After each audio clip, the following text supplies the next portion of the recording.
ഇന്നലെ പ്രതിപക്ഷം സഭ ബഹിഷ്കരിച്ചു.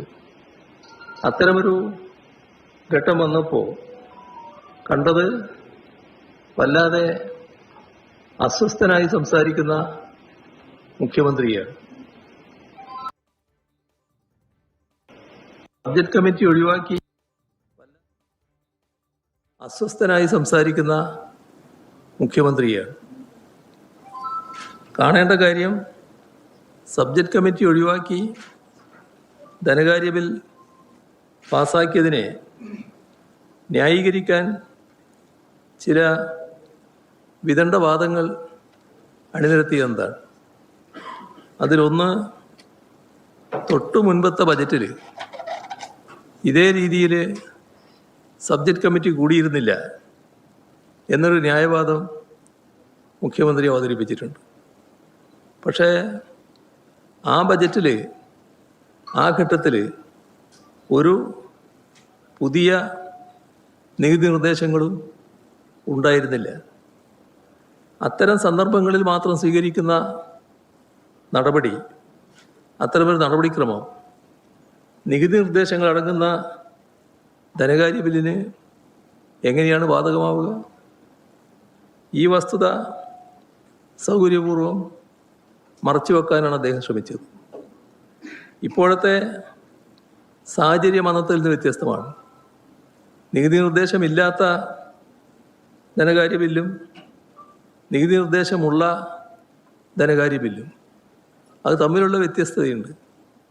അപ്പോൾ നികുതി നിർദ്ദേശമുള്ള ധനകാര്യ ബില്ല് എല്ലാ കാലത്തും സബ്ജക്ട് കമ്മിറ്റിയുടെ മുൻപാകെ പോയിട്ടുണ്ട് എന്നതാണ് വസ്തുത. ഇവിടെ ബിവറേജസ് കോർപ്പറേഷന് മാത്രമേ കേരളത്തിൽ മദ്യവിൽപ്പനക്ക് അധികാരമുള്ളൂ. അവർക്ക് വീര്യം കുറഞ്ഞ മദ്യം വിതരണം ചെയ്യാൻ അനുമതി നൽകിയില്ലെങ്കിൽ എങ്ങനെ നികുതി ഇളവ് നൽകിയ മദ്യം വിൽക്കാൻ പറ്റും എന്നൊരു വിചിത്രവാദവും മുഖ്യമന്ത്രി ഉയർത്തിയിട്ടുണ്ട്.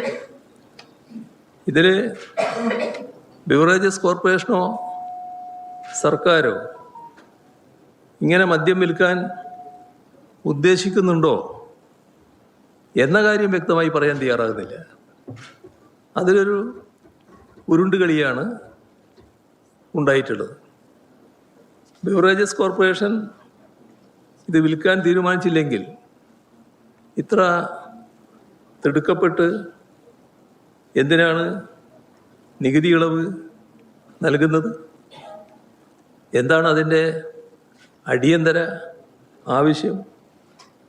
മുൻകൂറായി ഇത്തരമൊരു നികുതി ഇളവ് നിയമത്തിൻ്റെ ഭാഗമായി പാസാക്കി വെക്കുകയാണല്ലോ.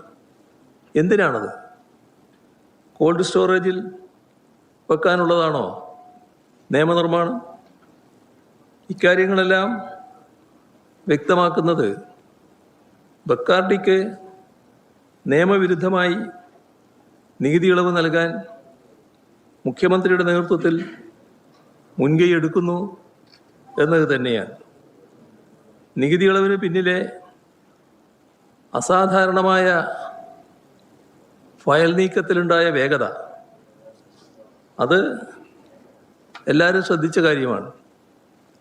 ഈ സഭാ സമ്മേളനത്തിൽ KGST നിയമത്തിൽ ഭേദഗതി വരുത്തിക്കൊണ്ട് വൻകിട മദ്യക്കമ്പനികളെ വഴിവിട്ട് സഹായിക്കുക എന്ന ലക്ഷ്യമാണ് ഇതിനെല്ലാം പിന്നിലുണ്ടായിട്ടുള്ളത്. പ്രതിപക്ഷത്തെ എത്തിച്ചത് വീര്യം കുറഞ്ഞ മദ്യത്തിൻ്റെ നികുതി 251% നിന്ന് 120% ഒറ്റയടിക്ക് വെട്ടിക്കുറക്കുകയാണ് ചെയ്തത്. ആർക്കു വേണ്ടിയാണത്? ഇതുകൊണ്ട് നാട്ടിനെന്താണ് ലാഭം? സർക്കാരിനെന്താണ് ലാഭം? നഷ്ടമല്ലേ ഉള്ളൂ. എന്നാൽ അതേസമയം മദ്യ കമ്പനിക്ക് നല്ല ലാഭം കൊയ്യാനും കഴിയും. ഇവിടെ ഭേദഗതി പാസ്സാക്കുകയും നികുതി നിരക്ക് വിജ്ഞാപനം ചെയ്യുകയും ചെയ്താൽ ഇതിൻ്റെ വിൽപ്പന നിയന്ത്രിക്കാൻ സർക്കാരിന് കഴിയും. സ്വാഭാവികമായും വിൽക്കാൻ താല്പര്യമുള്ള മദ്യ കമ്പനികൾക്ക് കോടതികളെ സമീപിക്കാൻ അവസരമുണ്ടാവില്ലേ? കോടതികളിൽ നിന്ന് അനുകൂല ഉത്തരവ് ലഭിക്കില്ല എന്ന ഉറപ്പ് സർക്കാരിനുണ്ടോ? അങ്ങനെ അനുകൂല ഉത്തരവുകൾ നേടാൻ മദ്യ കമ്പനികൾക്ക് ഇത് അവസരമുണ്ടാക്കുകയല്ലേ ചെയ്യുക. അപ്പോൾ നമ്മുടെ വിദ്യാർത്ഥികളടക്കമുള്ള യുവതലമുറ വീര്യം കുറഞ്ഞ ഈ മദ്യത്തിൽ ആകൃഷ്ടരാകുന്ന അവസ്ഥ വന്നാൽ അത് പിന്നീട് വീര്യം കൂടിയ ലഹരിയിലേക്കും കടക്കുന്നതിനല്ലേ ഇടയാക്കുക. ഈ സാമൂഹ്യ വിപത്ത് തിരിച്ചറിഞ്ഞിട്ടുണ്ടോ? ഇവിടെ സ്പിരിറ്റ് അധിഷ്ഠിതമായ മദ്യത്തിന് ഒരു നികുതി ഇളവും ഇതേവരെ നൽകിയിട്ടില്ല. കഴിഞ്ഞ 10 വർഷം LDF സർക്കാരായിരുന്നല്ലോ. അത്തരത്തിലുള്ള ഒരു നികുതി ഇളവും LDF സർക്കാർ നൽകിയിട്ടില്ല. LDF സർക്കാർ ആലോചിച്ചത് തന്നെ പഴം, ധാന്യങ്ങൾ ഇവയിൽ നിന്ന് ഉൽപ്പാദിപ്പിക്കുന്ന ഹോർട്ടി വൈന് അതിന് നികുതി ഇളവ് നൽകുന്ന കാര്യം ആലോചിച്ചിരുന്നു.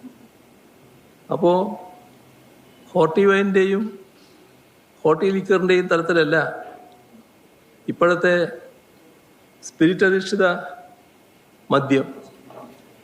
അപ്പോൾ സ്പിരിറ്റ് അധിഷ്ഠിത മദ്യത്തിന് കൂടി ഈ ഹോർട്ടി വൈനിൻ്റെയും ഹോർട്ടി ലിക്കറിൻ്റെയും ഇളവിനെക്കുറിച്ച് അന്ന് ആലോചിച്ചത് ബാധകമാക്കാനാണ് ഇപ്പോൾ നടപടിയെടുത്തിരിക്കുന്നത്.